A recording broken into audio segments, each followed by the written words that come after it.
Here we go.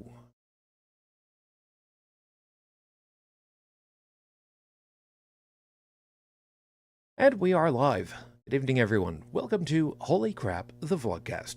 Vlogcast comes from the skeptical point of view to answer some of the questions of why. Vlogcast started as a combination of spite and the Streisand effect because I don't like feeling unappreciated. And for those of you that have any idea what it is that I'm talking about, well, you probably end up hearing part of it tonight, but the rest of it you don't know about because we just talked about it off air, and well, you can find out about it maybe a little bit later. And part of this is to follow through with the old adage that sometimes the journey is more important than the destination. I'm your main host. I'm known as Shujin Tribble, and you can pretty well find me everywhere under that name. It's Shujin. Hi. If my cadence sounds a little bit off, I've been off pretty much all day, so it is what it is, and that's pretty much the way that it's going to have to run. For the time being, the only other co-host that made it at this point, which I'm always appreciative for, which is part of the reason why I remember to say her full name, Brigid Fitch, made it tonight from the Midwest of the U.S. Good evening. Howdy. It's good to be back with you. Yeah, like I said, we were talking a little bit before we got started running the show, so it's going to be one of those nights. Speaking of which, got nothing to do with anything else. I've told you folks before that, you know, my little one, who is now of legal drinking age, got the opportunity of having like a whole bunch of like little sampler bottles, which they're expensive, but I mean, if you base it against, you know, buying a liter of Crown Royal, or, I mean, why you would want to buy a liter of Crown Royal, I don't know, but you can, apparently. But, so I decided that I was going to pick up the same collection of trial bottles. So, next couple of weeks, I'll try a couple here, try a couple there, and see what comes of it. So, tonight, decided that I have the Captain Morgan spiced rum. Because, Good stuff. I mean, you say that, but we know full well I'm very much not a spirits kind of guy. But that's okay. I did actually remember to get a little clear. It's not exactly a shot glass. Memory serves, these were some kind of like a dessert mousse kind of thing that we got from BJ's, but you know what? They're glass. So, I mean, it's kind of hard to argue with that. So there's that. Anyway, while I'm getting this all together, and I just suddenly thought about it, you don't need to like shake this stuff up to make sure that all the contents are mixed correctly, right? No, you don't need to shake I it. mean, it's got the same kind of look as like really pale iced tea is all. I'm gonna just ask. If you decide that you wanted to be around and watch me as I do damage to my overall body, I mean, hey, feel free to do that. We're over here on YouTube most weekends. I say that because I passed on last weekend for good reason. So we'll deal with that. If you join us on YouTube, you can be part of the live chat over on that side. And that's kind of the way that it works. Stephanie, we were talking a little bit before the show got started. Yeah, glad you're doing better. Hope things are working well for you. And DJ Mooncheeks. Hi. I know. Some people go ahead and tell me, you know, well, that's not real names. Not the names that other people would know them by, but yeah, that's the name that's on the text. So that's the way that it gets showed, and that's kind of the way that it works. Oh, cool. I know what that smell is. And some people are going to hate me. That is the scent memory of Super Elastic Bubble Plastic. The classic from 1970. I don't even remember. I had some of that. What, Super Elastic Bubble Plastic? Yep. Back in the day, yeah, that stuff had its own very specific scent to it, which was not necessarily good thing, bad thing. It was just kind of a thing. So it is what it is. So, I don't know. Okay, so you might know better than me. Captain Morgan, is this very much a just down it, or is this a sip and drink? I don't know nothing about, I mean, normally you would mix that in some Coke, but which I don't me, I have. drink most of my stuff neat. So I would just down it. just down it. That's The what whole I thing. would. The whole thing. Yep. Okay. Just knock it back. How much is this? This is 58 mils. So this is, I guess this is effectively a shot. Shot. Okay. Oh, well, now we're getting conflicting information over here. Stephanie's saying, that is for sipping, not swilling down. Ooh, well, now we've got a problem. And Seeker, hey, no worries. You bounce in, you bounce out. That's perfectly fine. There's a joke from back in the day when Robin Williams was super in his heyday, but you know, you can jump in, you can jump out, you can jump in, you can jump out. Kind of working with stuff, but that's okay. You know what? I'm very much not a spirits guy, so I'll take a sip, and then if I survive it, I mean, I can try downing the rest of it because it won't be too much.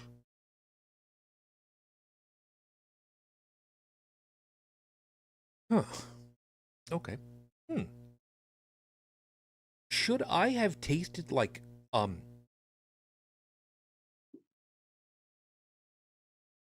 vanilla? Yep. Wow. All right. Mooncheeks, sip with Coke, shot in a glass without.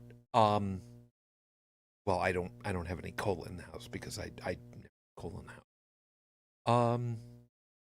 Let's see.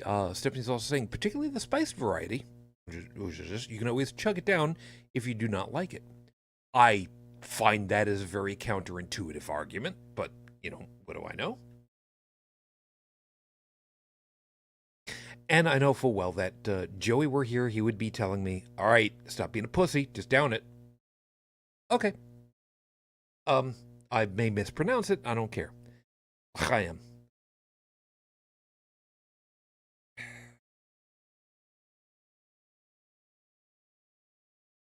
The bad part about that is, I kind of missed my mouth just a little bit. I got some on my lip. I don't know how I did that. Apparently got a drinking problem. All right, well, it's down now.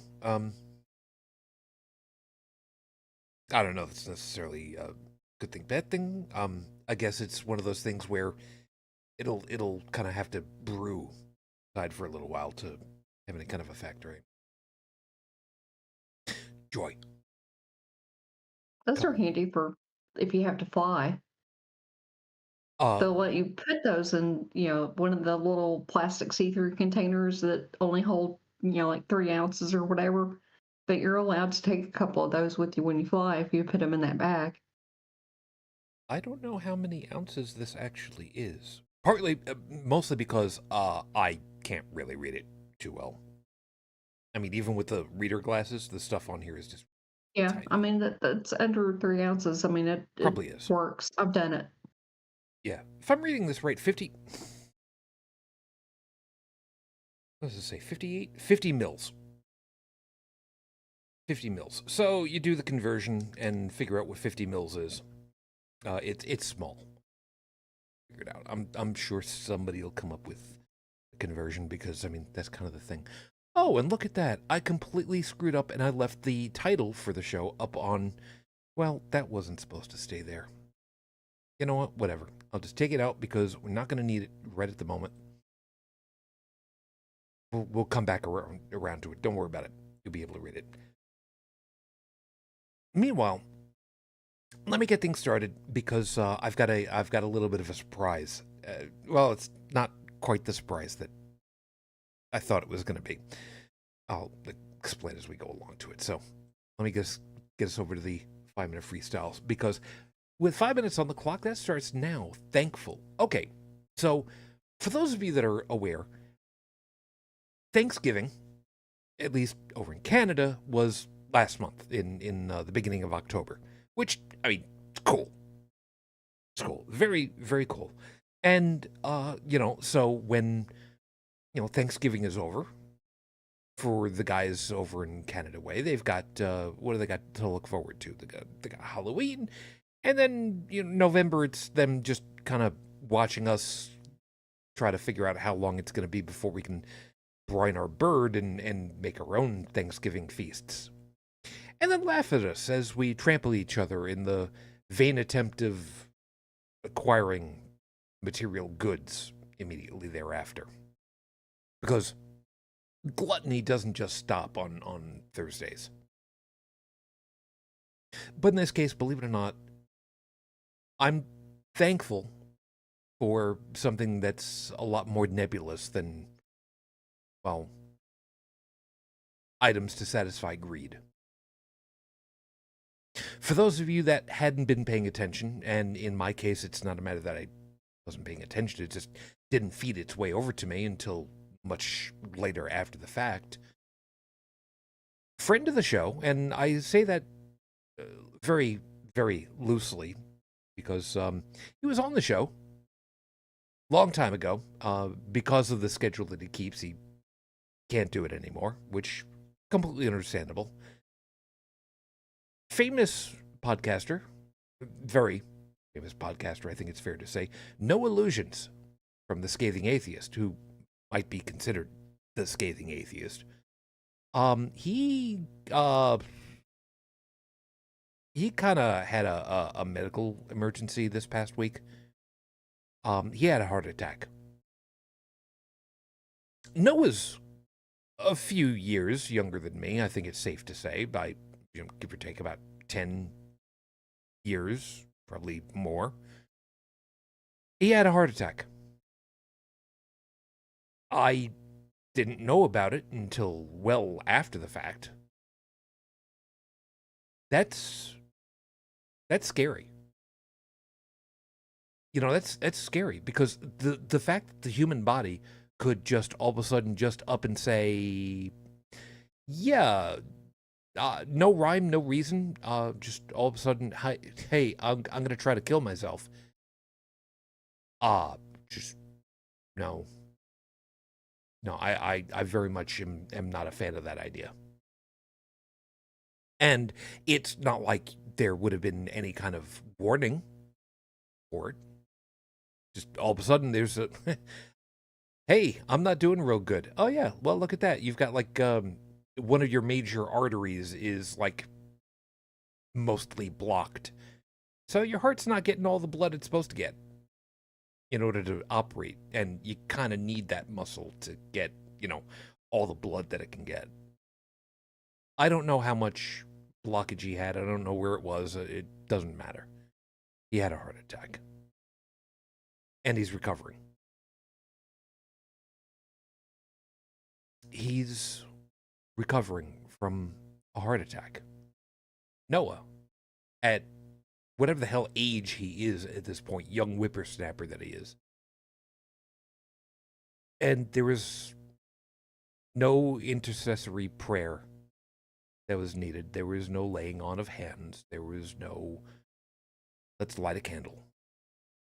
It was all, okay, body's hurting. We know how to fix it. Or at the very least, to relieve it of a lot of its problem. I'm thankful for that. I'm exceedingly thankful for that. We've been doing this show for quite a while now. It's technically it's over 9 years worth of weekends that we've done at this point. And we most assuredly do not have the success that, many, the vast majority of other podcasters got. I mean, we're not a scathing atheist. We never would be. But that pales in comparison to the idea that we almost lost one of the biggest voices that we've got, one of the greatest ones out there. I'm not afraid to say that. I'm not so vain as to think that I'm a better spokesperson than he is. Not by a long shot. I'm thankful that in the middle of God country, he was able to have a really good cardiac unit work him over. I'm thankful that humanity took the time to figure it out. And I am thankful that he's still with us. And I know that my 5 minutes are over, but I'm going to finish off with this. Because honest and truly, if what I've heard about the relationship between Noah and Lucinda is even half of what the stories say, I cannot imagine what Lucinda would end up having to go through. Except I kind of would. And we don't need that to have happen. Not to them. Not to anybody. So, whoever you nameless, faceless doctors are down there, whoever it is that was the rad tech, whoever was the head nurse that gave him all kinds of shit to tell him what to do and how to do it, and got in his face that you will do this or you will die. Thank you. Just thank you. I think that's about as far as I can. Yeah, just before the show, kind of let Brigid know that it's kind of where I was going. I kind of teased it and didn't exactly admit to it at first, but so Hun, I'm assuming that you did hear portions of that going on, and that's kind of a scary thing, isn't it? I mean, at his age, and I say that not in a disparaging way, because I mean, like I said, I mean, shit, He's what? only like 46. Yeah, something like that. Yeah, he's 10 years. It's a little less than 10 years, my junior, but I mean, damn. You know what it is? It's all that fatty cooking down there in Georgia, using all that, using lard instead of oil or something. It's got to be what it is. But he doesn't weigh anything. I know. That's what kills me. Thin guy. He's a I was about to say something wrong. Yeah, he is pencil boy. He's very much pencil boy. Yep. But yeah, as a long-term thing, yeah, I'm very glad. I'm very happy that he's on the mend. But holy shit, it's not one of those fun things. Anyway, what's going on over here? Mooncheeks, Remembrance Day, November 11th, provincial, not federal. When is that? Is that? I need to check the schedule. Because I don't remember what day is what. Give me my calendar so I can see what's going on. It'd be really nice if I could actually see what's going on. Oh. So yeah, Remembrance Day is next weekend. Which fortunately we're recording on the 12th, not the 11th, so shouldn't be too bad. Shouldn't be too bad. and was it a matter that he had too many candy bars? Oh, if only that were the case. Somehow or other, I can't see him having any candy, any chocolates, especially considering the cats around him. I do not believe that the cats would allow him to have any without, I want some. Cats can't have chocolate. It's a bad thing. At least I'm pretty sure chocolate is a bad thing for cats. I don't really know. I don't really remember because chocolate's mine, and you all can just bugger off. I'll open up a can of tuna for you instead. How's that? But that's just me. Let's see what else over here. We had a warning with Black Ord about 6 months before he nearly had his Widowmaker. I still have PTSD from seeing him at the ACU. I can't imagine why. Please understand that was a sarcastic on my part. Yeah, I get you. Seeker, every breath matters. Another nurse saves a life while a doc takes the credit. That happens more often than a lot of people like to think. If there's one thing that I learned from Fuji's time in at Roswell Park, yeah, what the nurses do, yeah, I that's one of those things I would not wish that on anybody's worst enemy. You know, what they have to go through, what they have to think about. Yeah. Yeah. And I'm going to try really hard not to, get all verklempt about it because, like I've said to people before, my wife died over 18 years ago, and it's still yesterday for me. It is what it is. And Heretic Woman too. And was asking, Seeker's asking, it was Halloween, wasn't it? I don't remember, unfortunately. Halloween for what? Trying to figure if it was Noah or Heretic Woman. I don't remember. I don't really remember. I think Noah was on Halloween. And right now, I've had a really bad day all day because I was behind the 8 ball all day from when I woke up. So me remembering stuff right now, I'm lucky enough I remembered to put in the right stream key to get things running tonight. So don't even get started on me. But yeah, there's stuff. There's stuff. How about we get things rolling with the horrible scopes? Kind of pick things up a little bit, and then get angry.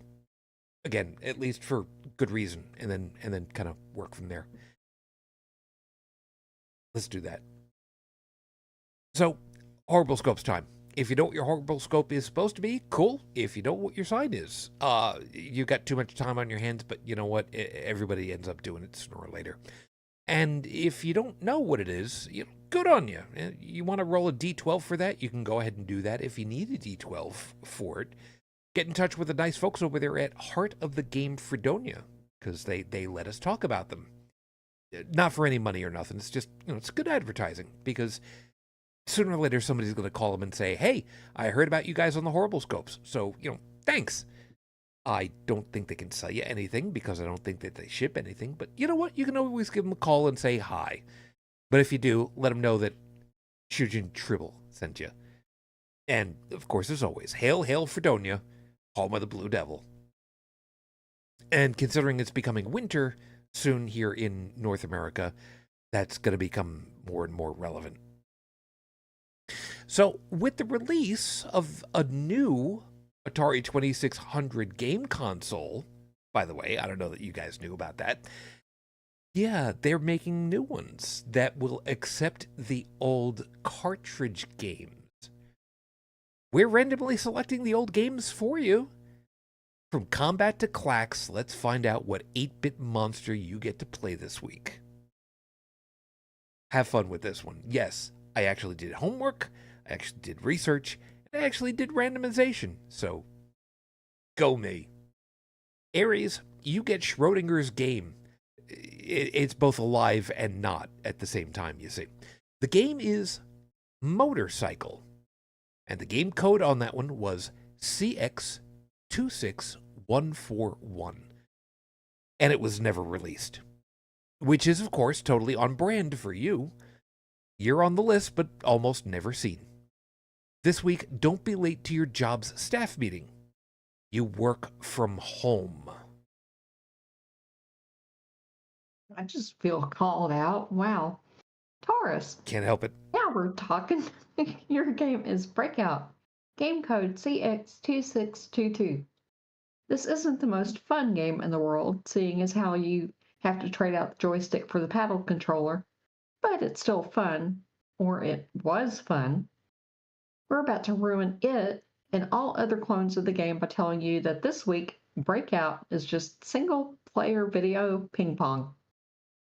Just accept you can't beat it. It is. It really is. It's single-player ping pong. Gemini, your game doesn't have very high stakes. Matter of fact, there's nothing except trial and error to... Well, win sounds like the wrong word for it. Game code CX2627 brings us to Human Cannonball. A premise so simple it's a wonder the game sold at all after we learned what it was. Big gun, tilt up, set power, launch your little dude into a water tank. Yeah, it sounds easy, right? Yeah. Easy and boring. This week, find a way to make all your mind-numbing activities more fun. Answer Moonchild. He's been an active video arcade. I just totally blew that. He's been an arcade video game, cartoon, and now he's on your home television screen. It's game code CX26123, Junior Pac-Man. Let's be clear here, it's not Pac-Man Jr., it's Junior Pac-Man. Likely this had something to do with marketing or licensing, but the game was still there. And the best thing we can say about it is, it wasn't the 2600 version of Pac-Man. This week, you'll exceed expectations by just being you. Don't try to win harder. Anybody that's seen what the Atari 2600 Pac-Man clone looked like knows full well how absolutely atrocious that was. How we didn't get, news reports of kids having seizures induced by flashing lights, I don't get. But it was the late 70s, early 80s. Who knew? Leo, making its way from the arcade to your home, it's one of the most challenging vector graphics game ever. Game code CX2685 is Gravatar. Not only do you have to battle enemy spaceships as you try to select the level you want to enter, and I'm going to pause right there for a second. How badass is that? You haven't even started the game proper, and already you're playing the goddamn game trying to save your own ass. But you get to clear asteroids of gun placements while picking up fuel from the surface. It's a tough game, no lie, but it's a fun premise. This week, there's going to be black ice on the road. Don't slam into the ground. Virgo. Oh, now this gets to be more fun. Game code CX26176 is called Radar Lock, released in 1989, over a decade after the console was originally released. It's all the grit and air flight dogfighting of the Top Gun without the F-14 sexy profile. And any suggestion that it's simply a clone to the Sega game Afterburner are not to be believed. This week, make your work easier by using something you worked on before, assuming you're a programmer. Otherwise, it's just not helpful at all. It's probably not going to be very helpful, but it is what it is, right? Libra, This one hurts a lot. Your game earned the ominous distinction of being, quote, the arcade game with the most ways to die. Atari game code CX26147 is the unreleased hit game Frogger. And before anybody does the but actually thing about it, yeah, there was an Atari 2600 game cartridge released by Parker Brothers, not by Atari itself. Over the years, there have been clones, spin-offs, reissues, a cartoon series, mentions in popular culture, and even an ad campaign encouraging people to use safe transportation in cities. This week, you're a classic. You're adored and you're special. Don't worry that you haven't done enough. Scorpio. Imagine you're stuck in an almost round racetrack with 3 sections you can drive on to pick up points like your Pac-Man. Now imagine there's another car trying to do the exact same thing, only in the opposite direction, trying to crash into your car to stop you. Welcome to Dodge 'em, game code CX2637. You can play against a computer or another player, but you have to plan ahead and remember which way to tap the joystick to change lanes. This week you are not a NASCAR driver. Stop trying to make only left turns. I had to actually ask Dalan which way NASCAR racetracks turn, because I forgot. Because apparently in America, it's all left-hand turns because we wanted to get completely away from the Brits, which it's all right-hand turns, especially with, horse racing, apparently. Sagittarius, you are Secret Agent 17, trying to make your way through a 30-story building alive. Doors will open, letting out enemy agents to shoot you dead. But you can avoid them by using some tricky door work. Welcome to the world of elevator action.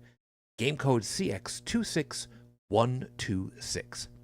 The sad part about this arcade console port was that it was killed before it could be sold, which might be all for the best. We didn't need another Pac-Man sprite horror on our TVs. This week, look up why pressing the elevator door close button doesn't work.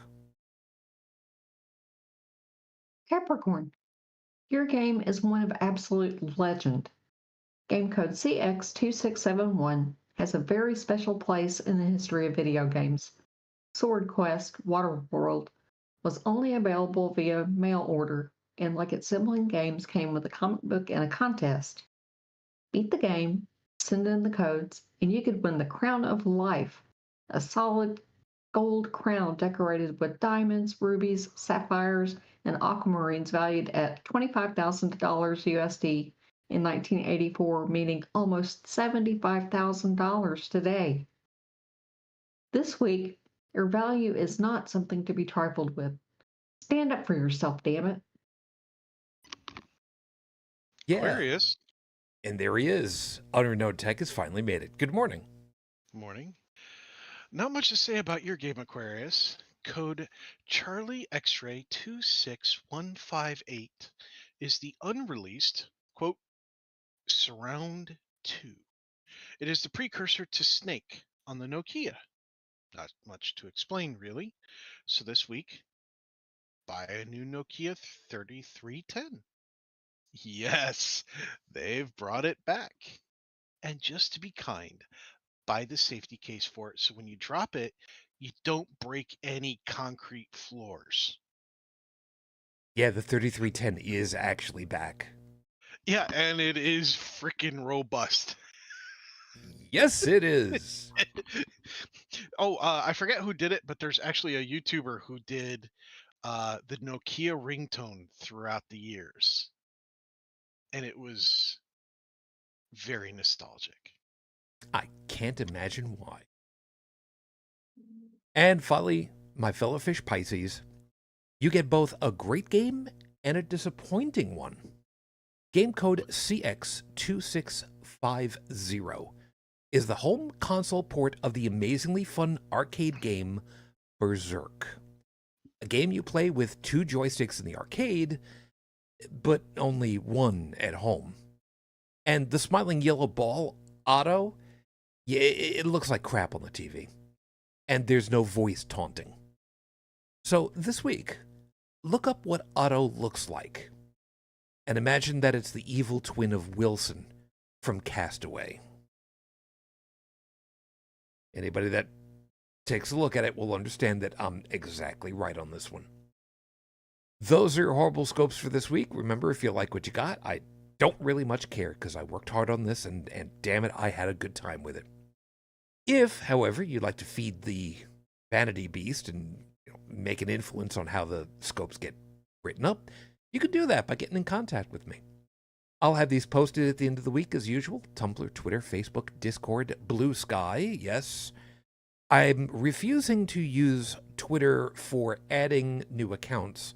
I'm only adding new accounts on Blue Sky to follow, so that's just the way that it works.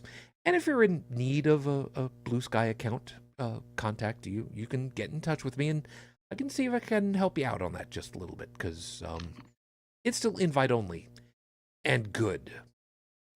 By the way, guess what I used to have growing up? I'll give you a hint. It was from Milton Bradley, and it was a board game, and it's topical from the horrible scopes. Well, I guess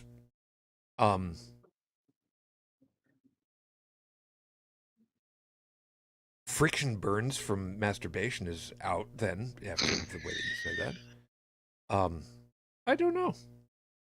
I had Berzerk the board game, which was modeled after the arcade game. Yes. No. Yes, I did. Yes. And you know what? I played that game many on a rainy day with my buddies. I can honestly say it was one of the few board games that truly fueled my desire to play board games and card games and such, that it actually was fun. I don't believe such a thing exists. But you know what? I've seen Stranger Things, so okay. I will tell you right now, it's actually even has a rating on Board Game Geek. I'll put the link in the host chat. Okay. I'll see about adding that. And yeah, just to kind of go backwards on this one just a little bit. Capricorn's Sword Quest. Oh my god. Sword Quest, unfortunately, the timing on it was really bad because the contests that they wanted to have just didn't happen the way that they were supposed to.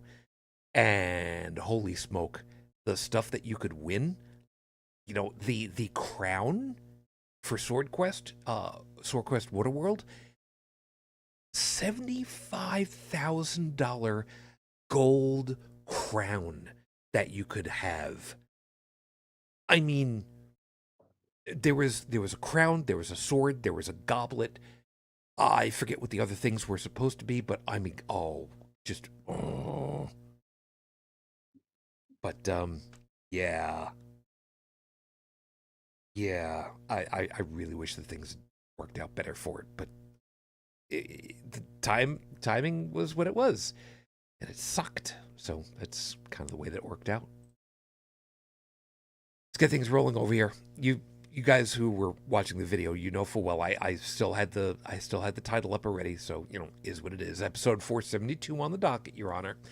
Every tool can be a weapon. I'm getting really sick and tired of this whole damn thing.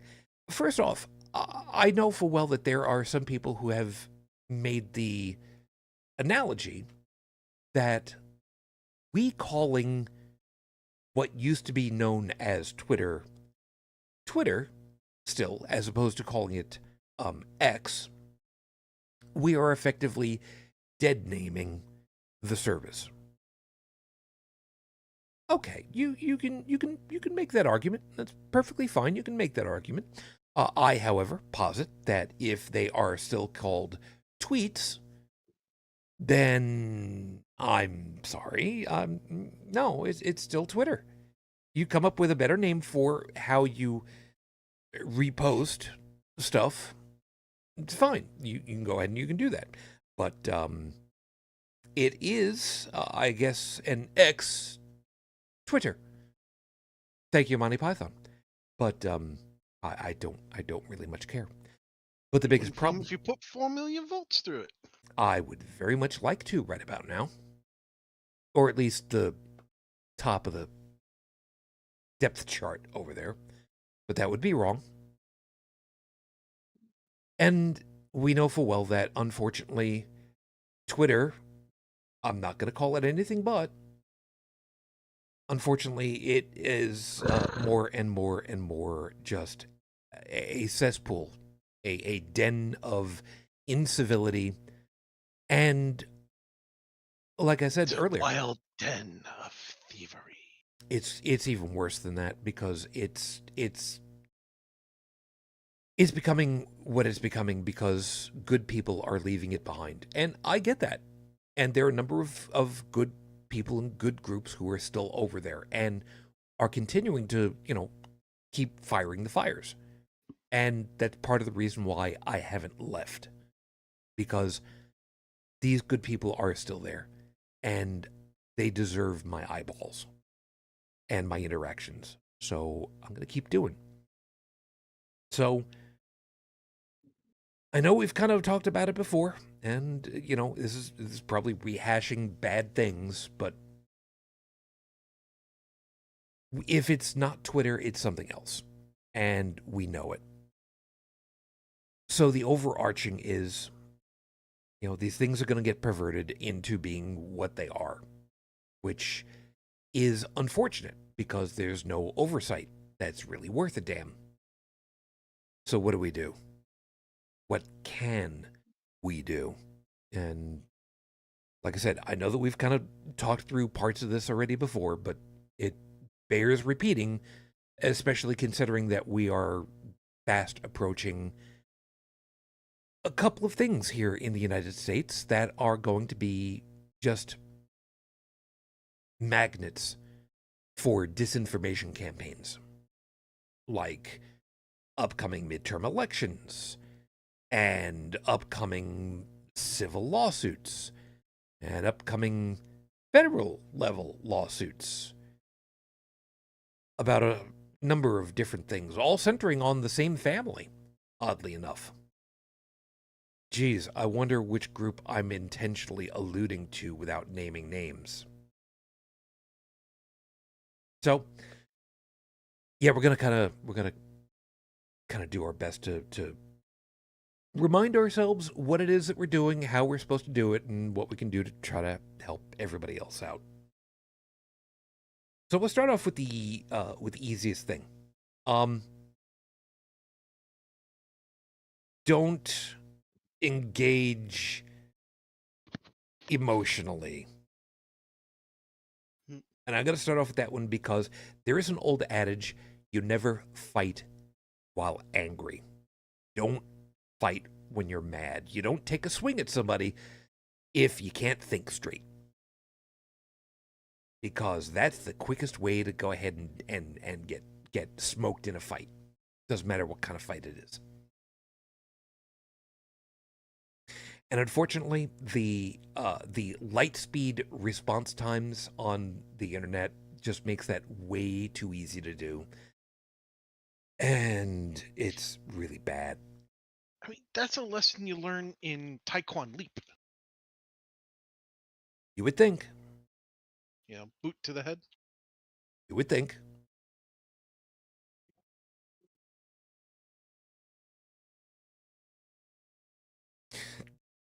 Now, the funny part about it is, and the reason why I was kind of mentioning that one, is that one of the accounts that I utilize, and no, I'm not going to read them all off because I don't remember which service it was under either at the moment.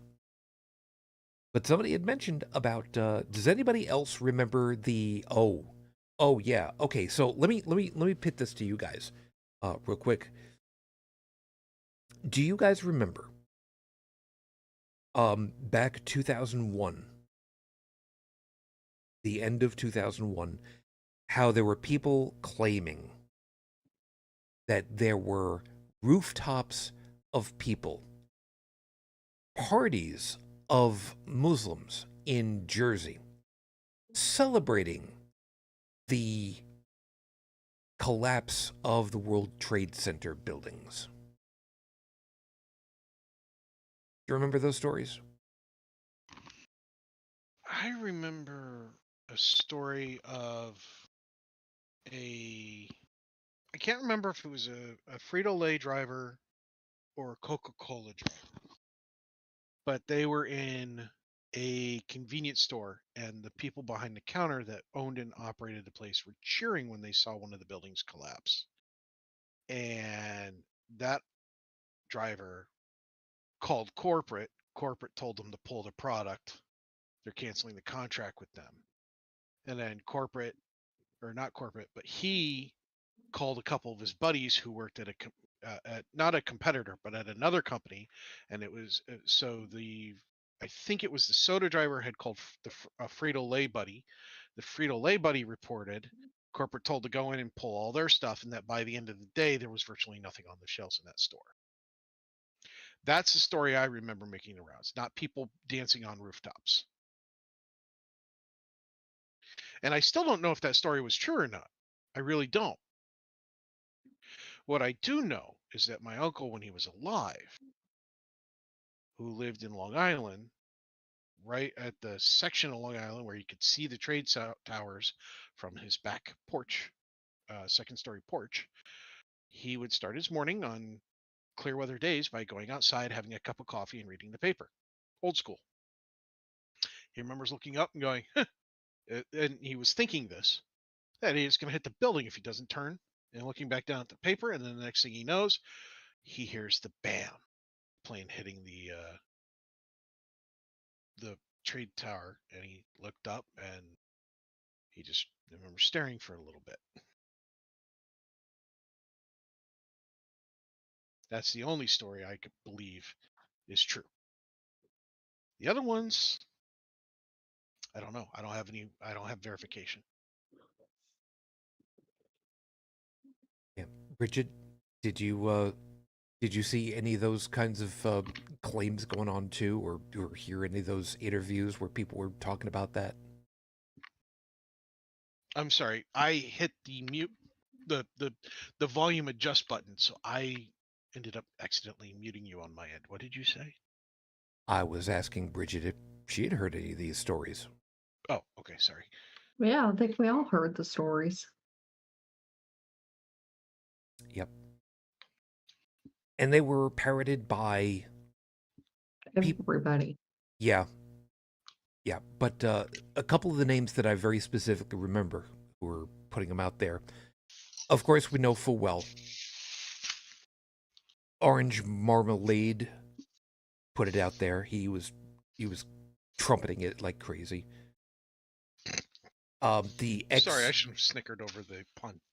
The ex-mayor of New York City claimed it. Curtis Sliwa also put it out there. And that's the one that hurt the most for me, because I thought Curtis was a smarter, nicer guy. Curtis Sliwa was the one who started the Guardian Angels in New York City. I don't want to call them a vigilante group, because I don't believe that they were taking the law into their own hands, so to speak, but they were a visible presence on the subways of New York City to show that, there are people. Like a lot of sadly, they took the same route that a lot of self-proclaimed vigilante groups, as well as declared vigilante groups by the government, start, which is, we're just here to make our presence known to deter the problem. And then eventually, a lot of those same groups that are there just to make their presence known start making problems. Problem of it is, the Guardian Angels, they for a very long time, they were doing good. Yeah. They were there. They were visible. They were trained people. Mm-hmm. They were trained people who were taught how to behave, what to do, what not to do, how to assist, how to, triage In other words, people. they were doing things right, just like you said. Yep. And that's the key thing to remember, is that a lot of the groups just show up and make their presence known. These guys actually assisted, which makes it horrible the later on. Yeah. So Curtis Lewa, he ended up sadly being a horrible person, unfortunately, and he was also one of those people that spouted out this bullshit. Well, here's where it gets to be fun for me, because a while ago there were a number of people that decided that they were going to go ahead and start, bringing these things back out there and say that, because of the previous administration in the White House, they felt emboldened to, start making these claims all over again. And I went ahead and, I basically told them, well, what are you talking about? And, it was the whole runaround of, well, it's out there if you go looking for it. No. Come on, you're saying it's out there. Put up or shut up. Come on, let's see what you got. No, you go ahead and you search for it and you'll find it yourself. And that's when I decided I was just going to go, you know what? Fine. Let me go search the terms you're giving me. Let me look at the first 5 YouTube videos that you say got all the stuff on it. And I'll dissect them and I'll give you my opinion as to what's going on with these things. Anybody want to take a wild stab as to how many of these videos of the 5 that I went looking through, and I watched them all, by the way, all the way from first frame to last frame. I didn't cut corners. I didn't skip ahead or nothing. How many of them actually had groups of people who were shown to be celebrating in New Jersey or New York City or anywhere that had anything to do with the World Trade Center? Anybody got a number? I'm going to say 0. 0. The best part about it was so many of these, several of these videos used the same clips over and over and over again, which was great because that meant that I could actually reference, oh yeah, this clip is the same clip that was used in video number 2, and the video number 2 claimed it to be whatever the hell it was that had nothing to do with whatsoever the hell it was, and it was like, well, my dude, this guy's saying the same damn thing, this guy's saying the same damn thing, this guy's saying the same damn thing. Sorry, nothing that you're telling me is backed up. So, you wanna give me your YouTube videos that show you the thing? It's amazing how you can hear internet crickets when stuff like that suddenly happens. And I'm saying that because when I did my takedown on these videos, I literally annotated every time there was a change in what happened on the video. So I put timestamps and I put the URL to the video and the timestamp for what was happening, quick synopsis, and I went through it and I concluded for each one of them. Conclusion: burden of proof not met. And now, I still have the text file that I used for when I put this whole thing together. And it was great because I was suddenly just remembering back to just how fun it was for me to just go, you dumb motherfucker. I didn't actually write that out because that would have been unseemly, but yeah, that's pretty much how it felt. And it was worth it. To me.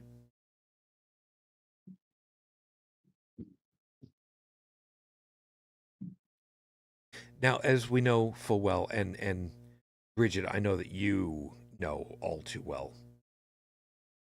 out of all of the hosts and co-hosts that we've ever had, that little redhead bitch was the worst of it all when it came to burying people when they did something stupid. Yep. Let's see what kind of things do you remember that heretic woman would do to these. Let me set you up though, because it's worth it this way. For those of you that don't know, heretic woman, like we said before, unfortunately, heretic woman decided that she was too cool for this plane of existence, so she offed herself in a really, really selfish manner. So, screw you, hon. But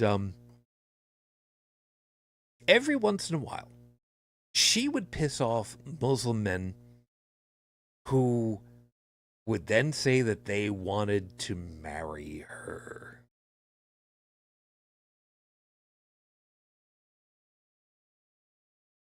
And I still can't believe how much she got away with yelling and screaming at these guys without yelling and screaming at these guys, because she could, because she knew what she was doing. Mm-hmm. So, what pieces do you remember that she would end up doing?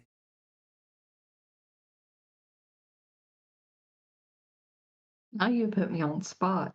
Yes, I have. Well, I mean, there were some times when she told them that, she could save herself a bunch of money and just buy a couple of batteries. Yeah, I forgot about that line. But yeah, I forgot about that line. Don't forget the water bottle. Hmm. Yep, the water bottles were great.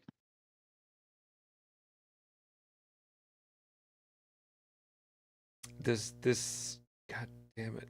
Which one do you have? I've got the blue one. You got the blue one, that's right.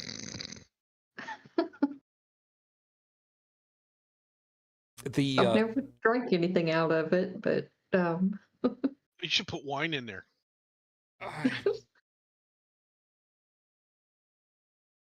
And if anybody asks what's that red stuff coming out of the penis-shaped bottle, you can tell them it's gonorrhea.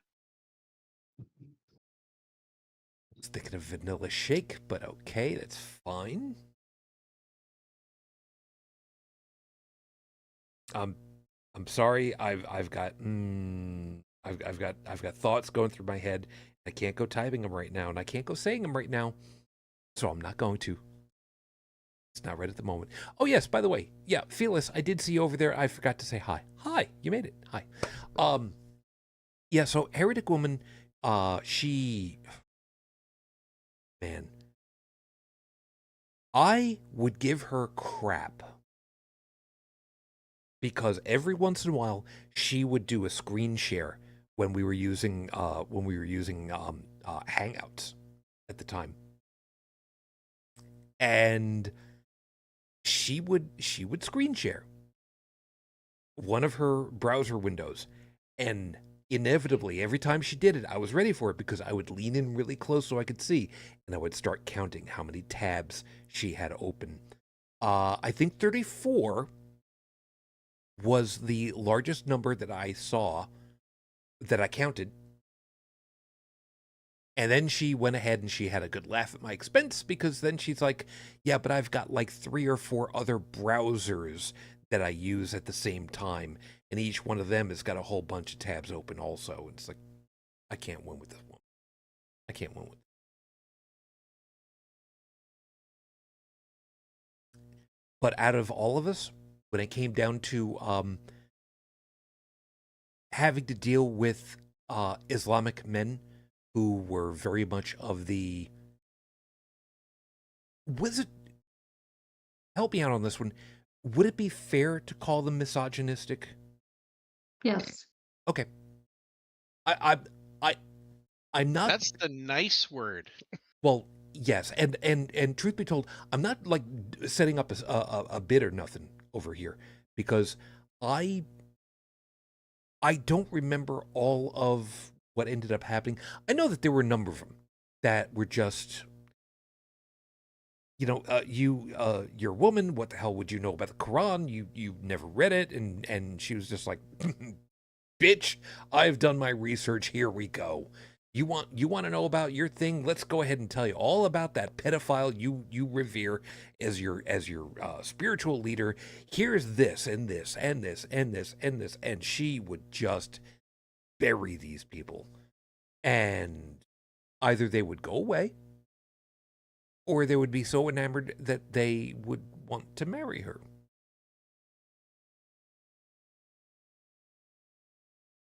And I think that was one of the coolest things that's come out of our group in a very, very long time, because I'm still not that talented to do that. I'm also not that angry. I'm not sure that she was exactly angry. She was on a mission. I think that's the nicest way of putting that one. But she used the internet for what it's worth. You want research? Research is there. Just go and get it. As long as you got enough memory to open up all the tabs that you're going to need, feel free. I mean, there's only so many tabs you can open under Chrome and not have it completely crash your computer. I don't know. I've got a lot of memory in my computer at this point, so I don't have to worry about it. Actually, I don't remember how much I've got. 32. I forget if I've got 32 gigs or 64. It's 32. Whatever, doesn't matter. 8 sticks by 4. 16, 32, 32. It's all good. Anyway. Leave me alone, man. It's late. I've been off my game all day, and oh, that's right. You didn't see me down the Captain Morgan before, so we'll see how that. So what'd you think of it? Which version of Captain Morgan did you have? Is the question. The liquid one. Spiced rum. Okay, Original. so just the regular Captain Morgan. Yes, original. Okay. There you go. I know it's left to right, still reversed. One of these days I'll figure out how to fix that. Because thanks, Discord. Just thanks. I don't know why it does that.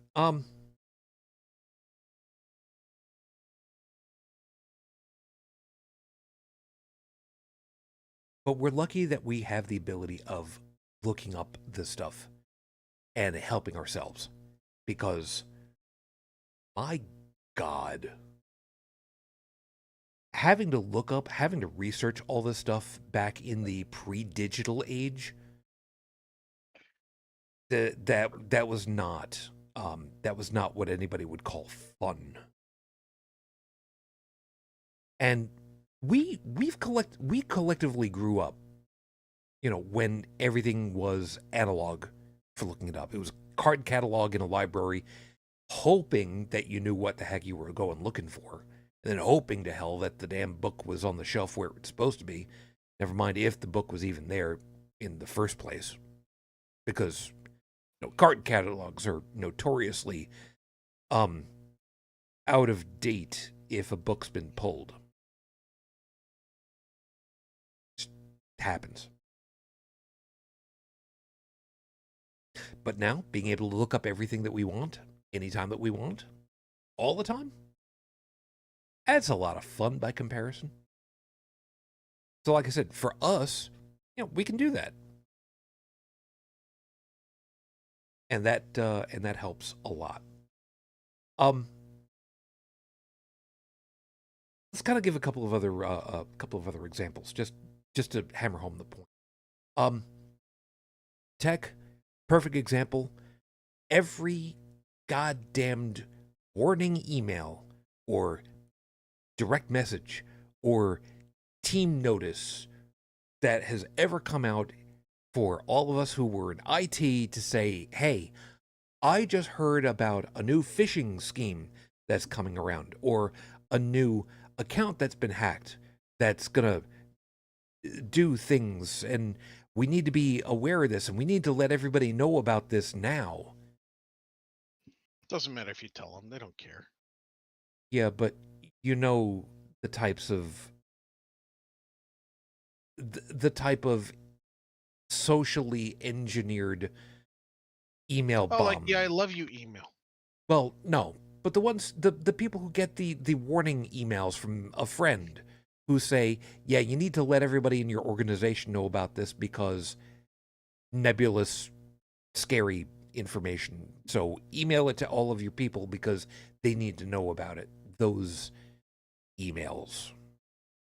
Yeah, we don't tend to get hit with those too much. We tend to get hit more with the spear phishing attempts and other such stuff like that, as well as the generalized stuff like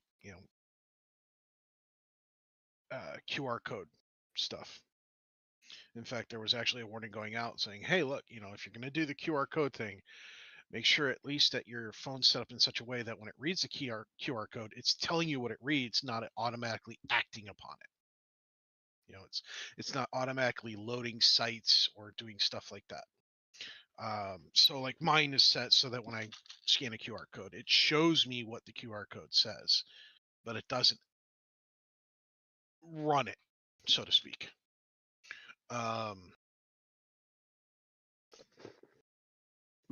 Although I think I know what you're talking about, like, hey, you got to share this with your friends. If you don't, you're going to have bad luck and all that crap. Yep. That's just annoying.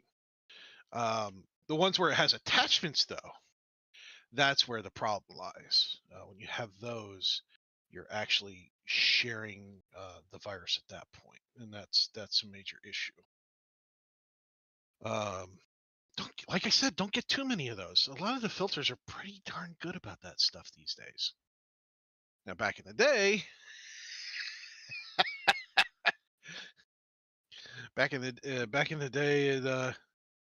it was a good thing we had slow internet speeds.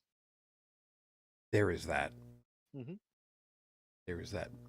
And that was also one of the reasons why it was so good to check through your email using a dumb terminal. Yeah. Because there's no way to run something unless it's an ASCII animation. Hey, do you know that one of the recommended action court settings for Microsoft Outlook, because that program will never die in a fire, is to turn off the reading pane, right? And then they tell you, well, if you don't know who sent the email, don't open the email. Now, when you're dealing with military, government, DON, DOD, so on, and Army, Navy, Air Force, doesn't matter. There's stuff that's coming in all the time from people they don't know, but that they have to do business with. But they have no prior warning that they're going to be doing this business people, because that's the email that's going to be warning them. So if you're actually following the guidelines, you literally can't communicate with people enough to do your job very well, if at all. It's a nightmare. It's just like, so what do you do? It's like, well, first off, if you get something and you do happen to open it and it doesn't look good, you don't just forward to random people asking what the heck you're going to do with it. And guess what they do? They forward to random people. I have lost count of the amount of times I've had to call somebody up and go, did you remember the training that we got on spam and spear phishing attempts and so on? Yeah. You took it? Okay, great. What did you do wrong? You sent it to me. That was your first mistake. How many other people have you sent this to? 20. Your entire department? Okay. I'm going to need to know the asset tag numbers of all their machines. No, this is not voluntary. This is mandatory. I don't care what project you're working on. You broke the rules. I need the numbers. And if you don't give them to me, I'll just go find them another way. It'll just take me longer, but I will find them. I've had that conversation way too many freaking times. Yeah. Yeah. And I can well imagine that And I've also had to get security involved way too many freaking times because they didn't want to pony up the numbers. That's always a fun call. Security hates me now. They're like, can't you just leave them alone? no. It's like, so if a guy runs into the building carrying a AK-47, you're just gonna leave the guy alone, right? Well, that's a direct threat. So's this.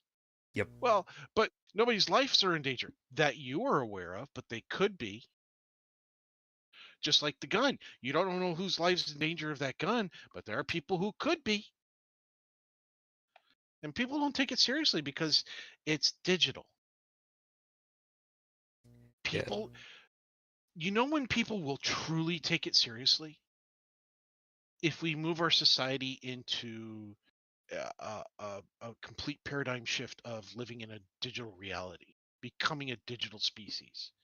At that point, digital bullets, viruses, those things will kill. At least then they'll start taking it seriously. Yeah, and Brigid, just for shits and giggles, there are certain network switches where you can have authority over them, and you could actually just turn off parts of them, literally just completely turn off a network, have the box effectively look like it's suddenly bricked, and have an entire, I don't know, an office, a floor, an entire building just suddenly go digital dark all of a sudden. It would be bad, but the idea that you could get a phone call from some uppity up who's just like, what happened to our system? Talk to this guy, it's his fault. Click. Mm-hmm. That would be, I think that would be entertaining from a malicious standpoint, but then again, I'm that kind of guy too. The only time I've made a system go dark was to perform a screen test. Now, for those who are listening, not a screen test, not SCREEN as in November, but scream as in on the top of your lungs test. We call it that because what we'll do is every once in a while when somebody in IT moves into a new system, a new job, and they're in charge of certain systems, and they come across that one piece of equipment that's plugged in, it's got blinking lights, it's online, but there's no notes, there's no labels, there's no documentation, there's nothing. And you can't get into it, or you can get into it, but you can't see what it's doing for whatever reason. Basically, it's an unknown factor. Well, what you do is when you have everything else figured out, you start asking around. Hey, what does the system do? What does the system do? Is anybody? Nobody knows what the hell you're talking about. Okay. Hey, boss, permission to do a scream test. Sure, go ahead. Okay. You turn it off and then you wait. You might wait 5 minutes or 5 seconds. You might wait 5 months. Longest I've waited, 3 weeks. The longest I've heard somebody waiting, almost an entire year because it was an end of fiscal year system that they accessed once a year. In my case, it had a muckety muck attached to it. And at the end of the 3rd week, there was much gnashing of teeth. Why was this turned on? Blah, blah, blah. Why didn't somebody come to me? Blah, blah, blah. We did come to you. Here's all the documentation that we talked to you about the system. Nobody, we had our butts covered. And so when we finally found out what it did and who was attached to it and everybody involved, we created all new documentation for the damn thing, slapped stickers all over it and everything else. It's a lot of fun. I would love to make a whole floor go dark, though. And then blame Bob in accounting for it. Yeah, nice job, Bob. Thanks, Bob. Wait, Bob did it? Bob, what the hell's wrong with you? Why would you turn out the lights? Why would you turn off the system? More I importantly, didn't do anything. More importantly, why did you hire Bob in the first place? So it's your fault. I mean, I had a guy pull a really stupid stunt that involved getting some really high security guards involved. I'm not going to mention names or No, rank or no, anything like that. we're gonna stop right there. We're gonna stop it but, exactly right there. but it All was we fun. all we know is that it happened. It shouldn't have. And nice job, Bob. Yeah. We're gonna keep using that because. Yeah. This version of Bob kept coming to me though, going, well, "I can't get my work done. Why can't I do anything?"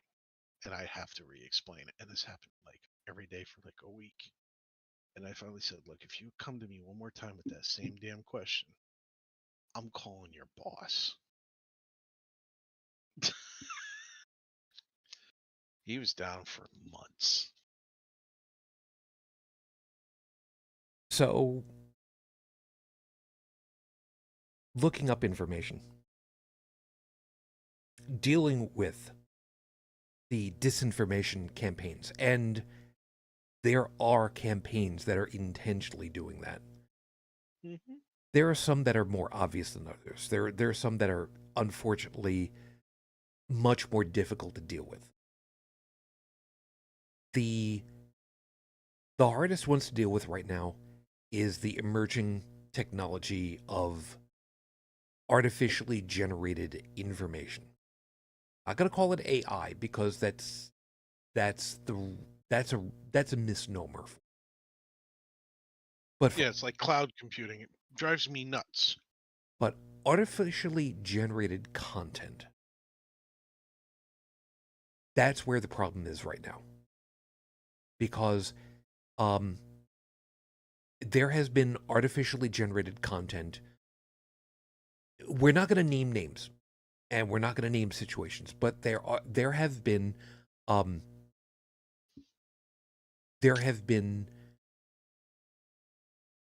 generated misinformation videos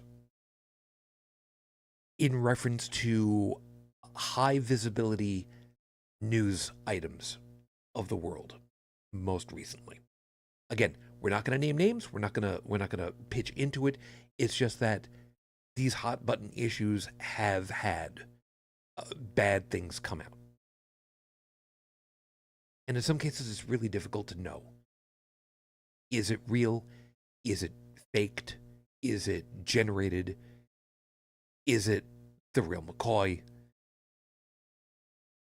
As time goes on, it's going to be more and more and more difficult to try and ascertain which it is. We just know it. Mm-hmm. But that was actually in a science fiction story. A young adult reader that I was reading growing up, where a young girl had gotten thrown into the future, and she had a copy of the newspaper with her from her time frame. And she was trying to point out that something horrible had happened in the past, and in the future, the history, history gets rewritten by the winners and such. And nobody was believing her because anybody could go over to the local gag shop and get a newspaper printed up from any timeline, and it looked 100% authentic, down to the fibers on the paper. Yep. Yeah. Yep. There is one kind of meta way of dealing with some of the stuff these and Brigid, I don't know if you had heard about this one in particular, but there is a story that's going on right now where somebody's lawyer, again, not going to name names, but I'm pretty sure that some people can try and figure it out pretty easily. Somebody's lawyer in court, a very high visibility case going on. Oh, don't tell me Horton's in jail again. Just because he heard a who the first time doesn't mean he bugged them. Claimed that there was some unseemly shenanigans going on between the judge and the judge's assistant in the courtroom. And upon being queried by the judge as to, well, what the heck are you talking about? Where are you getting this claim from? They went ahead and said that they got it from a news agency. Brigid, I hope that you're ready to go ahead and have a good laugh, because everybody in the courtroom did when the attorney making this claim, upon being asked, well, what is your source, said Breitbart. Oh, good grief. So, why? Beacon of truth right there. I'm sorry? It's a beacon of truth right there. Breitbart. So, why don't you go ahead, give us all a real short primer on what Breitbart is, or why we're wincing so hard right now? Say far right rag.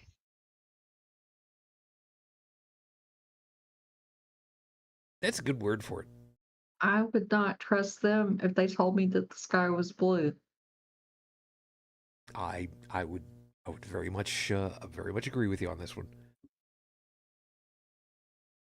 Breitbart is mainly operated by, oh God, what the hell was his name? I can see his his scraggly, almost bearded face in God, what the hell was his name again? Not it. No, what the hell was his... Bannon, Steve Bannon. Wasn't he trying to trade like millions of dollars for to get presidential pardons for people? Wasn't he one of those people that was trying to do that? Yep. Nice guy. Nice guy. You don't really need artificially generated content to convince people of misinformation, because this has been going on for so long. It's actually it's an art form, and even amateurs were doing it, where what they were doing, there was an interview of a guy who admitted to creating fake material about Hillary Clinton back when she was running for office. And what he would do is he gave a recap, a generalized recap of his day. He'd wake up in the morning, he'd have coffee, eggs, whatever, have his breakfast cereal, and he'd think of random things about Hillary Clinton that could besmirch her name. Just random shit, right? No source material, just random off the top of his head. Then he'd go and he'd create a blog and he'd generate several link sources, which were in some cases sites that he also owned, or in other cases sites that his buddies would own. Then he'd contact his buddies and say, here's what I'm doing, here's the material, yada yada yada, have fun with it. Sometimes he'd wake up in the morning and receive those sorts of contacts from his buddies, so they would collaborate. And they didn't care what they said as long as it generated traffic, because the more traffic that went to the site, the more money that they made. And this is a standard uh, mechanism for making money. The more your site gets traffic, the more money you get. Advertisements, sales, whatever. It's immaterial. Ask anybody on YouTube. Works the same way, except that's just strictly video content. And when they asked him if he felt upset, if he had any, if he felt like he was doing something bad or anything like that, he's like, no, because it was one of those people who just didn't care. And that's a guy who's just in it for making a few bucks here and there, because that's what the sites do. This is not a person out there trying to change politics for an agenda. He was just trying to make a buck. And the thing that hurts for me about this is that is the evil version of what I do making the horrible scopes. There are a lot of times Yeah. where, for me, I just put my literally I put my my music collection on shuffle, and I just, you know, whatever song comes up next, I try to find out what goes through my head, and okay, that's the next thing that comes down. It's literally no different from that, except that it's like the mirror universe of what I do. You know? I mean, your shenanigans are cheeky and fun, Yeah. but their shenanigans are cruel and tragic, which doesn't make them really shenanigans. Evil shenanigans. We'll call it Sorry, that. I've got Super Troopers in my head. It's fine. What and Hey, you know, Pharma! and you know what hurts the most about it is that there is a not insignificant portion of the populace that not only accepts it, but will defend it to every extent possible from any challengers. And I think that's the piece that hurts the most for me. Because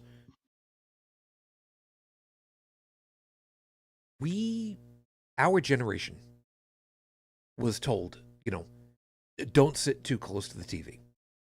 Okay. We were told, you know, don't trust strangers. Okay. And yet, part of our generation and our parents' generation are the ones who are getting roped into this so much. I still don't understand the why, but I'm still very much glad to find out that the younger generations are very much attentive to what's going on. They do know what's happening with it. And as a block, they're the ones who are very much just, I'm not trusting any of it, and prove it. Otherwise, get the hell off my property. Digital property, as it were. Not that these kids can own property these days with the way that everything's screwed over. I'm sorry, that's a different topic for another day. Mhm. There were a couple studies on the older generation, and they found them to be more sensitive, more narcissistic, more easy to anger, more likely to be tricked than the other generations. There's something about that particular generation. They don't know the source. They just know that it is.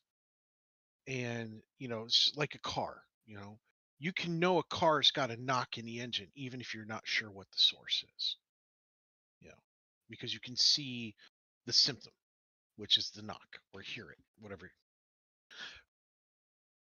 So the younger generation, the new one, doesn't have that problem. And because of that, they're not falling for the same stuff. And when you have generational gaps, of course, one generation declares the other just doesn't understand, yada, yada. The older generation tends to tell the new generation, oh, you have it so good. You don't understand what we're going through. You don't, blah, blah, blah, which is common, right? And the younger generation, of course, has the mentality of these old farts don't know anything. Because let's face it, you know, it happens. And it's a cycle. It's a repetitive cycle. Um, there was psychological studies that show as a person ages, um, they tend to be swing more towards the conservative side. That's just people in general, you know. While the younger generation might be more liberal, progressive, moderate, whatever. This is nothing new. What is new is the level of communications that we have in society today is more powerful than what we've ever had before. You are bombarded with your cell phones, your televisions, your radio, your newspaper, your satellite radio, your MP3 player, your iPhone, your iPod, whatever. The older generation was not brought up with these tools. They're literally being hounded to death by sources of information nonstop, 24/7. Look at the news today versus when they were growing up. The news is nonstop bad news, nonstop everything's broken, nonstop everything you know is now wrong, nonstop. It's driving them bonkers, the older generation. Whereas the new generation looks at it and goes, yeah, whatever, next. They just flip to the next thing. It's like, oh yeah, we've seen this. We've heard this before. We've heard this before. We're look around. We can see. No, let's just skip to the next thing. Just skip to the next thing. And there's a thing about that. Brigid, I'm gonna come on over to you for something completely unrelated in a second. There's also a thing that to me is kind of makes me wonder. Our parents' generation had Walter Cronkite. He was considered the voice of reason on broadcast television in the United States for years. He was the calm person. He spoke the news in a very dignified fashion, and he gave you the facts as dispassionately as possible. He wasn't also always different rules back then too. Don't forget. Agreed. No argument there. Yeah. But there was at one time for that generation, and there was a central point where you could actually say, this is someone I can trust because they have been honest and they have been forthright and they have been telling the facts. Which is, not something that we can say that there really is. There is no central person who we can collectively say that's someone that we can trust to give us the information. That just doesn't exist anymore. Doesn't exist for a television personality, for a news reporter, for an investigative journalist, for a newspaper of record, even. Correct. So you're absolutely right. Our generation, we got to see the end of that and the beginning of this mess. Yep. We got to see the transition. Our parents weren't paying too much close attention. And a lot of us in our generation got distracted by things too. Agreed, but at the same time, participation trophies. We have also seen what it's like needing to fend for ourselves.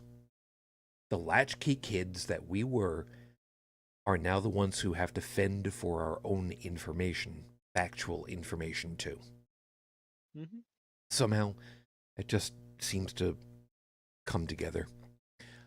Brigid, I was just looking over at, I pulled out my phone so I could take a look, because it's the only way that I can do it safely.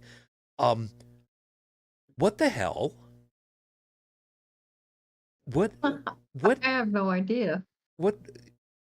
Tell everybody what it is that I just saw, because I don't even know what the hell to do with that information. Trending on Twitter, hashtag NAFO sex tunnels. Sex tunnels? Like tunnels you go into to have sex, or tunnels that lead you to sexy times? Good question. I have no idea. And I'm sure as shit not going to be clicking on any links right now.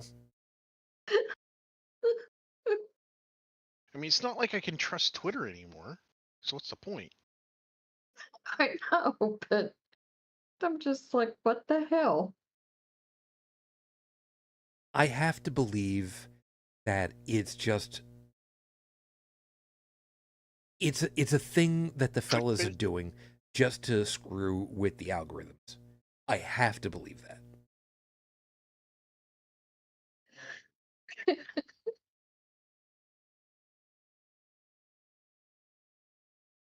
DJ Mooncheeks, by the way, over here is saying, filters? My best filter is to turn off the TV. I can't say that I disagree with you. Then again, my TV typically doesn't get used very often anymore, except if I decide that I want to watch stuff off of my Plex server on the bigger screen instead of on my phone. So, there's that. My TV's rarely on. Yeah. I've actually considered trying to clean off my countertop over here for my computer and taking my monitor out and putting my TV in. Except that there is no way that I'd be able to have it set there and not, be so close as to be like this close to my face. It's not going to happen. Although I love the idea. I mean, the idea of playing a space simulator game, like Elite Dangerous, and having the screen like right in front of my face, like 2 inches away, the immersion would just be incredible. The eye strain would be incredible. Agreed. But speaking from experience, there is that. So yeah, NAFO. Sex tunnel. I just don't, North American federal offices? I don't know. North Atlantic Fellow Organization. Is that a real thing, NAFO? Yeah. That's the dog thingy, right? Yeah. Yeah. And you're saying they're... No, are they generating the hashtags or is somebody else doing it? I have no idea. See, now that's something that could be looked up. Yeah. To see who's generating the hashtag. Is it coming from NAFO themselves that they're generating that? Or is it somebody else trying to discredit NAFO? I don't know. There's a lot of stuff going on with them over the last few days. They've infiltrated Truth Social. Well, maybe they're having a lot of fun over there. Maybe they're making, building up their sex tunnels on social. Don't know. I mean, it could also be a reference that you drop a grenade from a drone. You could find a new hole in pretty much anything that way. They've done it. Dropping your grenade in a hole, that must be a new kind of sex move. Yeah, because as soon as it gets to the bottom, anything there is gonna get fucked. It's kind of hard not to. Although, as a complete aside to all that, can we just give like heavy duty props to all the guys that have been operating those grenade drones over there in the Ukrainian? I don't want to call it a war. I don't want to call it a battle. But I'm trying to think of what the right term would be in this particular case for pushing back against a force that should have otherwise been overwhelming, but has really overstayed its welcome after its first weekend. Anal. Quite the word I'm looking for in this case, but you rubber backdoor dilator. You drone operators with your push to touch with high explosives buttons, you guys are doing really great work. They're AT&T. They've been taking a page out of the playbook of AT&T. They want to reach out and touch someone. I think that was New York Bell at the time, but you know what? It's fine, just whatever it is. Also, it just might have been a page out of a playbook of a pedophile. Again, not. It's just a bad joke. It really. It is really bad. Yep. I mean, say what you want about pedophiles. At least they drive slow through school zones. Yeah, we're not going to make those jokes anymore. No, that's no, not a not. suggestion. We're not. No, we're not. I know.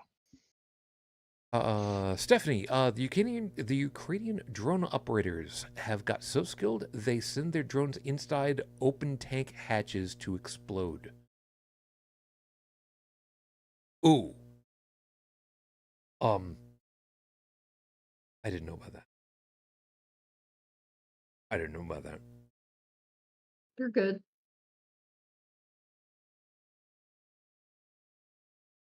That's impressive. Wow, damn, that's impressive. Video games for the win. Uh, This is push button warfare, dude. Yeah. This is the part that, people were warned about, that it's taking some of the personal touch out of war. Drones, UAVs, you name it. But on the other side of the equation, let's face it, a significantly smaller force is now able to properly counter an entirely larger one. Now take a larger force, give them the same technology. Good luck. Yeah, I know. That's a sad thing about it. But here's where we're gonna closing it up, and Brigid, we kind of need to touch on that one a little bit, because what I was talking about before about artificially created imagery and artificially generated movies, videos of different scenes of different things having happened.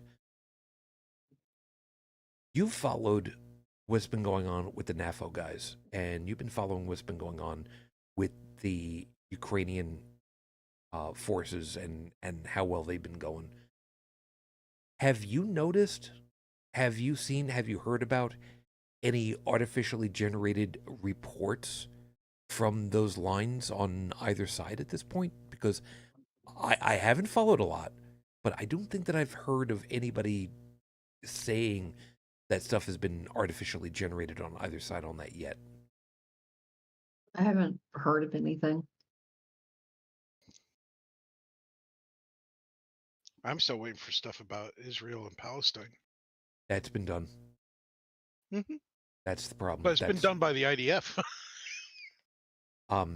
Yeah, and that's the reason why I was only alluding to, and I'm not going to be touching on that at all right now, because I don't know nearly enough, and that's probably going to be how it's going to be.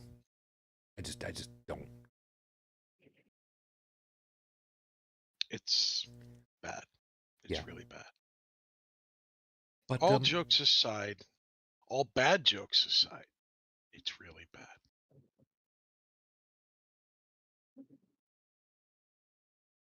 We don't have a lot of time, and I'm starting to have serious issues with smooth brain syndrome, and it's got nothing to do with the alcohol. Like I said, I've just been behind the 8 ball just all day. What can we do? Your opinion, guys, as a closing on this one. What can we do? Not necessarily to help ourselves, because I mean, I'm pretty sure we know how to help ourselves with trying to deal with these kinds of disinformation items and artificially generated pablum, this dreck. How do we, by example, help others that may not necessarily realize that they're being duped. Good luck. Yeah. Look, the reason why I say good luck is this. I made a bad joke today. Okay.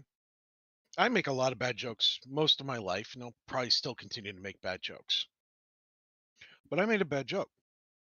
We live in a society where currently, if somebody was truly determined, they could hit me with cancel culture, probably get me fired, lose my job, lose my security clearance, all sorts of stuff. Really nasty things. And we see it time and time and time again. Okay.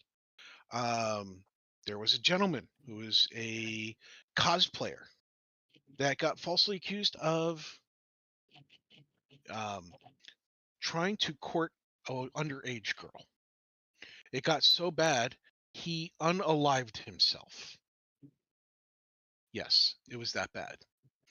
After it was over, the other person, the one who said she was targeted by him inappropriately, came out and admitted she was making it up. She never went to jail. That's the society we live in right now. Okay.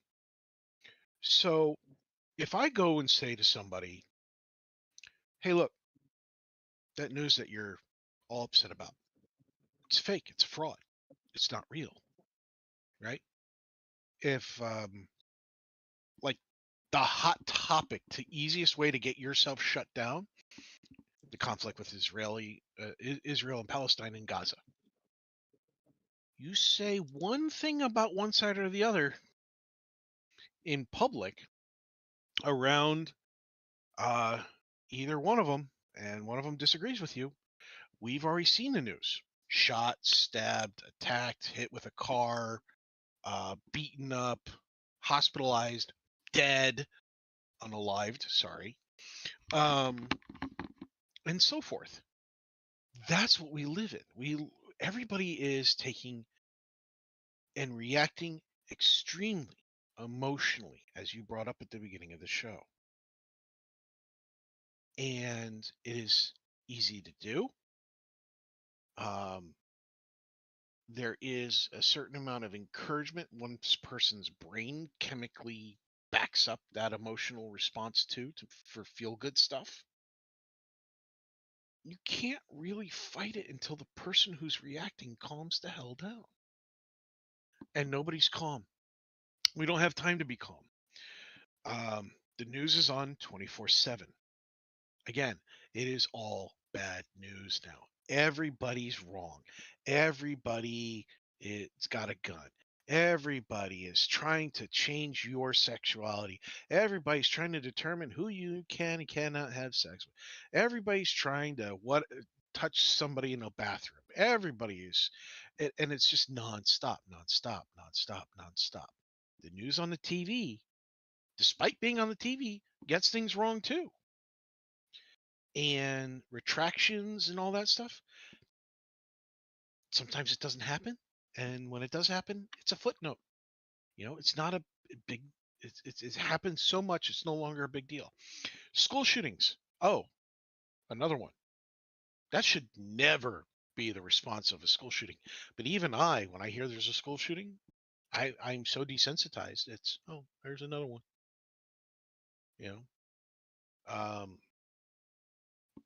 It's we are not mature as a species. We are children playing with weapons of mass destruction via our media and weapons and toys and everything.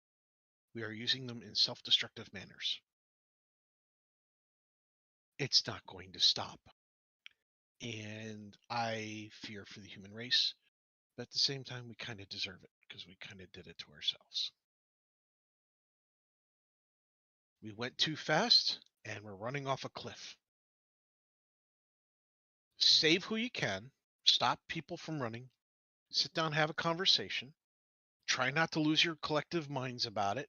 If somebody says something wrong, have a conversation about it.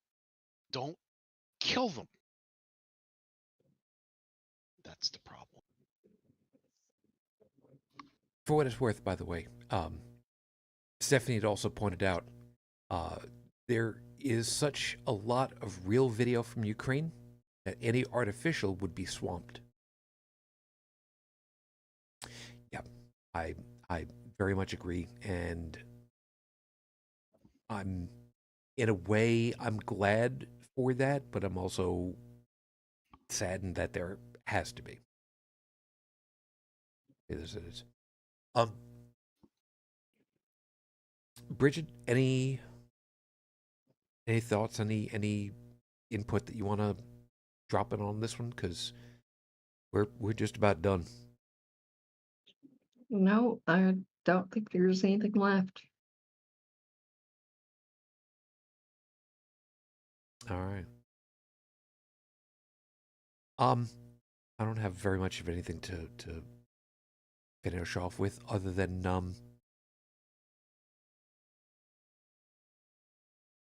I guess just reminding us all we have a responsibility to ourselves first. They tell you on a flight, if anything happens and oxygen has to come down, you get yourself first, and then you help out others. Because if you're passed out, you can't help out. I guess in a way it kind of has to be the same. We have to keep ourselves aware, do the best that we can.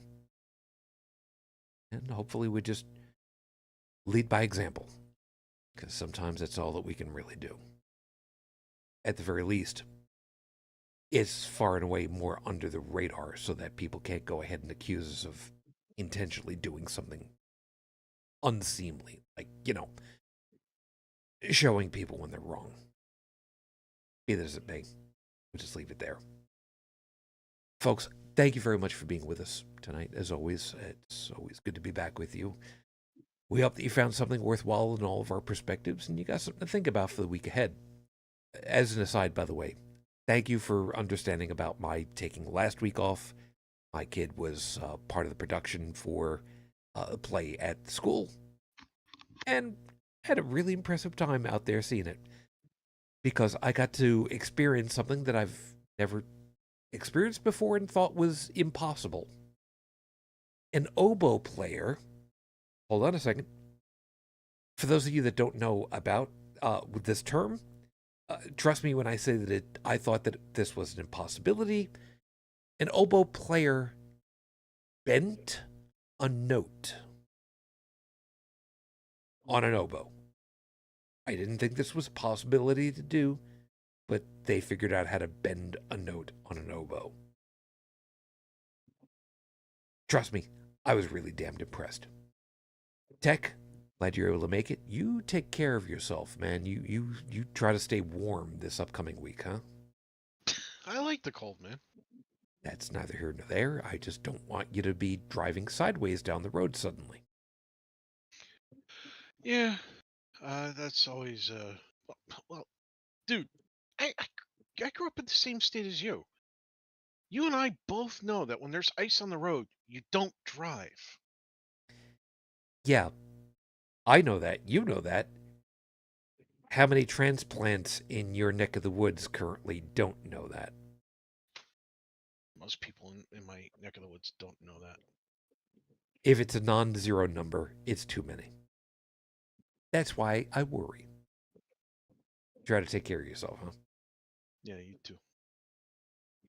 Brigid, there's no lack of possibilities as to who should get your FU for the week. What's it going to be? And I'll give you 2 since we missed out on last week. I'll just take one. I'm not greedy. Mm-mm.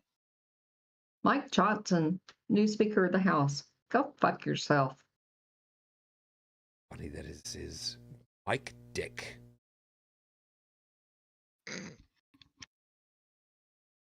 I'm sorry, did I say that out loud? I'm sorry. Yeah, he's a bit of work, isn't he? A really big piece of work. Yep. What was the line that he said in that interview about his ideas, his perspectives, his feelings, his positions on things. Well, they're all biblical? Memory serves, I believe his line was, if you want to know what I think about any topic, just get a Bible. That's my perspective. That's my opinion.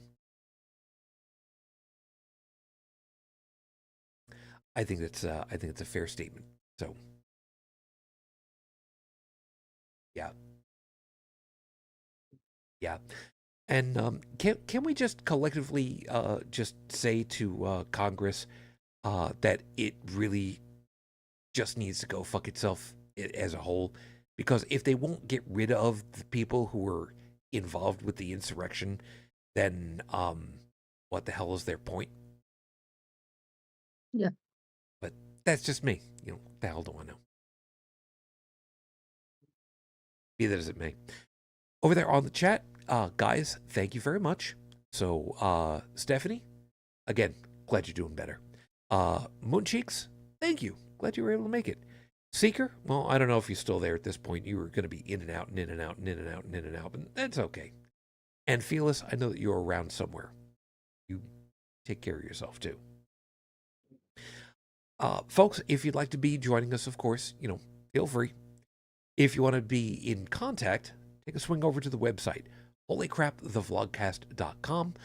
All of our contact info is over there, and of course, you can find us on most social medias, some more than others. And again, if you want to be part of the crew over there on Blue Sky, be in touch. We can see what we can do to help you guys out on that one. The phone number, if you'd like to be in touch with us, yes, I renewed it one more time, is 859-HCTV-554, 859-4288-554. We will be looking forward to talking to you again real soon. So, until next week, which, by the way, now the time zones have changed, well, time zones, the daylight savings time versus standard time is changing. Yeah. Next week, our time will be 05 UTC. So please be aware of that. That's the reason why I intentionally do that, because yes, I could say, hey, it's 12:05 a.m. Eastern time, but it's easier just to say, look, go UTC and then figure it out for your own damn selves.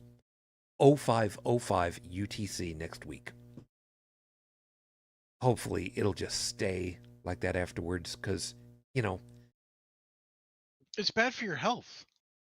It's just damn annoying what it is. No, seriously. They have demonstrated over and over and over again that the older generation, the elderly, actually suffer negatively from having to lose and then gain an hour, then lose an hour, gain an hour, then lose an hour.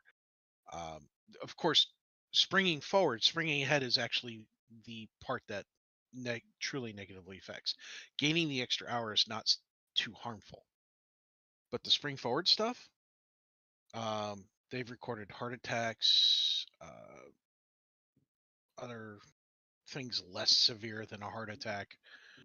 And as far as people with anxiety or depression, hits them hard too, especially the hour loss. So I'd love to see us just either stick with, okay, we've sprung forward, we're going to leave it here, this is it, we're done, or okay, we fall back, leave it here, this is it, we're done. Standard time. Yep. Just standard time. Just be done. No more of this bullshit. Because we don't live in a society where all our light is generated by candles, and candles are a rich person's thing. You know, we don't live that way. Most of us don't live that way. There are people out in the boonies who still do. That's another can of worms. Look, 15 degrees of longitude is another hour on the planet. That's the way that it is. That's the way that it should stay. And anybody else that wants to argue with me can just be wrong and die angry. That's the way we're going with it. How do you really feel? how I really feel is that it doesn't really make any kind of a difference. I'm sorry, I'm just lying through my teeth now. That's the alcohol talking. You all have yourselves a good week ahead. Please stay safe, stay healthy. The season has definitely turned. Be careful when it starts getting into the freezing temps. I know I was joking about the whole, suddenly finding yourself driving sideways, but, it's time to be attentive to that. So just be careful. We'll be looking forward to seeing you again come next week. So until that time, as always, I wish you all the peace I no longer have. I wish you the strength that I've learned. I wish you well. And of course, for my lady, 18 and a half years later, I am still in love. Matane Fujin, I love you. I miss you. Dream of me. Till the next time we're together, everyone, as always, good night.